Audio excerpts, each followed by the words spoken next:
Hey guys, welcome back to my channel. It's been 1 year since we bought our Genesis GV70, and in this video, I'm going to give you an update of our ownership experience. And in this video, I don't want to focus too much on features and stuff like that because I've done that too many times. I want to focus on the ownership experience that has taken a dramatic turn in the last 1,500 miles. And I don't want to sound alarmist or anything, therefore I will leave my opinion until the very end. And first, I'm going to focus on specific facts that have had an effect in the way I see our future with our GV70.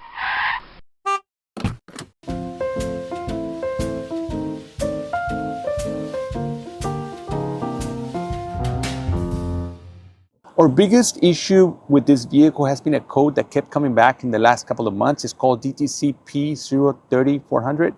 And the first time I got a check engine light, I looked it up on the app, and it was a code that I just mentioned. And I Googled it, and it says that it's a misfire in cylinder 4. And the issue started on month 9 of our ownership, and the vehicle had slightly over 14,000 miles. And I tried scheduling a service appointment, and when I try to do it with the app, it just never works. Whenever I have tried to do it like that, it sends me to a website in which I actually can pick a date. And then at the very end, I always get a call from them or an email asking me to call them to schedule service. So what is the point of the app? I mean, it's not, for some reason, there's a lot of miscommunication between the app, the website, and the dealership. And I sent them an email just to make sure that it was safe to drive the vehicle normally. And they said that it was okay, which was reassuring because my wife needs this vehicle to go to work every day. They also left me an email saying that their closest appointment will be about 2 months away. And now I regret not setting up the appointment at the very beginning when I start having the issues, regardless if the check engine light was on or not, because I should have just put my foot in the door just because of how long it will take him to check my vehicle. Then, as I said on my 15,000 mile update, the check engine light went away, so I never followed up in making an appointment. And the check engine light kept appearing and disappearing for the following subsequent 1,000 miles, but by then I had already scheduled an appointment. And another example of how the Genesis app, the Genesis website, and the dealership do not have the greatest internal communication was palpable when I received an email from my GenesisUSA.com recommending me to have a full system check done soon. That was very thoughtful, but by then the check engine light had been going off and on for 2 months and happened about 5 times. So whatever triggered that email, that system alert that they have is not dependable. Also, it conflicts with what the local representative told me because I identified this email as having some sense of urgency, while the local representative told me that it was totally fine to keep driving it. And I should say that the GV70 drove normally, but I did notice one time in the morning that it was running a little rough for a little bit, and then the symptoms went away. And I made a video, but I just couldn't find it to put it on as part of this video. And I finally had the chance to drop off the vehicle for service for 3 main reasons. One was the check engine light, and then a loud power steering assist and scheduled maintenance. And sorry that I keep coming back to my GenesisUSA.com app. When I go to vehicle health, it says that based on my driving habits, we should change the oil every 3,000 miles in this vehicle. But I've had 3 oil changes, one at the 5,000 mile mark, another one at the 10,000 mile mark, and then this latest one at the 15,000 mile mark. And I'm unsure when the vehicle is due for service because in the past, I've had cars that have diagnosis indicators like on the instrument panel that tell you when your vehicle service is due, right? But this one doesn't. If it's required every 3,000 miles, shouldn't the vehicle advise me every 3,000 miles? Apparently not. My wife left the GV70 at the dealership and they had no loaners, which I don't mind. I mean, it happens. I'm sure there's a lot of vehicles down and a set amount of loaners.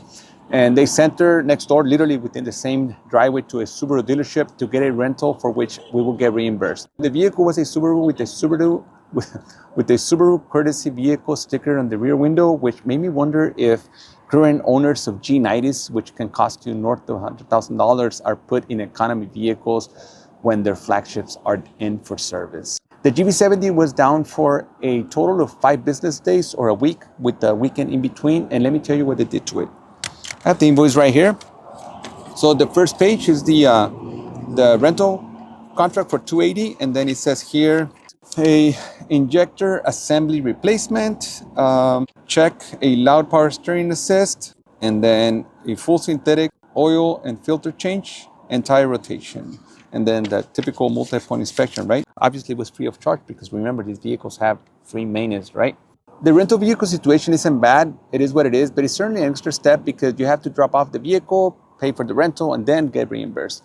My wife couldn't get reimbursed at the Genesis store, and she had to call the next day, get a case number, and go to mygenesisusa.com to make a claim. She had to submit pictures of the rental invoice, the transaction information, and of the service invoice in order to get reimbursed. In the past, when I have gotten rentals instead of courtesy vehicles from other vehicle makers, I just don't remember this doing this myself. Usually it would be the dealership handling the reimbursement. I mean, my wife had to call the next day. Maybe she spent maybe an extra hour of her day doing this. After a few weeks, finally, our GV70 starts over with a clean sheet and a nice looking instrument panel with no check engine lights on. And I tried to stay focused this far on just the facts and now move on to my impressions of our last few weeks with our car. At the 1 year mark, my views about our vehicle have changed, especially long term. As I said in my 15,000 mile update, I just don't know about you, but when I buy a new car, I expect it to be reliable. That our GV70 has done really well. We have taken it on many trips throughout the United States and it has performed great. But in buying a new car and making that hefty monthly payment, I expect peace of mind that my investment will last me trouble-free for a reasonable length of time. Will our GV70 do that?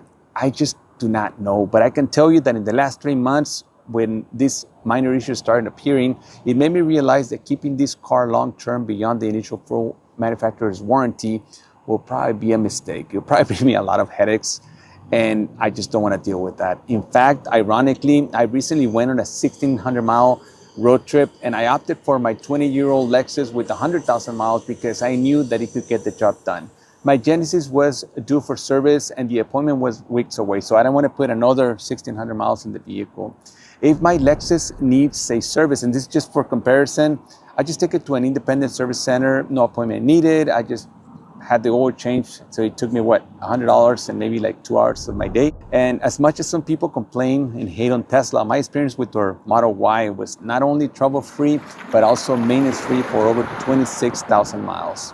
And before that, our 2018 Lexus RX350 was also a walk in the park for 33,000 miles and only needed the usual interval servicing that any gas vehicle will need. Thumbs up to my local Genesis dealership, the Kearney Mesa Genesis. I've dealt with awesome customer service at that place, and they do what they can to keep their customers happy. They gave me an initial appointment for over 2 months, and I remember that the lady told me over the phone that they would try to get me in the door sooner if they could because of the nature of the service call, right?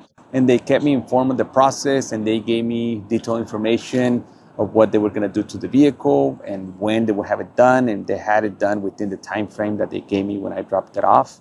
And then besides that, my first 2 services with that dealership were using the Genesis Valet feature, which is amazing and very convenient. And before that, my positive impressions of Kearney Mesa Genesis started before, during, and after my purchase of our Genesis GV70 almost a year ago.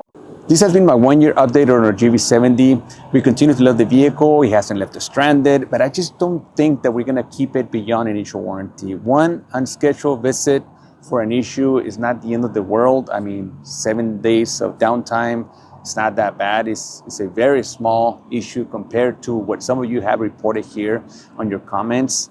But everything combined has contributed to my cautious sentiment about our GV70 long-term. And like I said in a prior video, all these things have made me reconsider my relationship with new car buying, as automobiles have become so technologically complex and expensive to repair that I wonder if I will ever buy a new vehicle from any brand again. As always, thank you for watching, and I'll see you next time.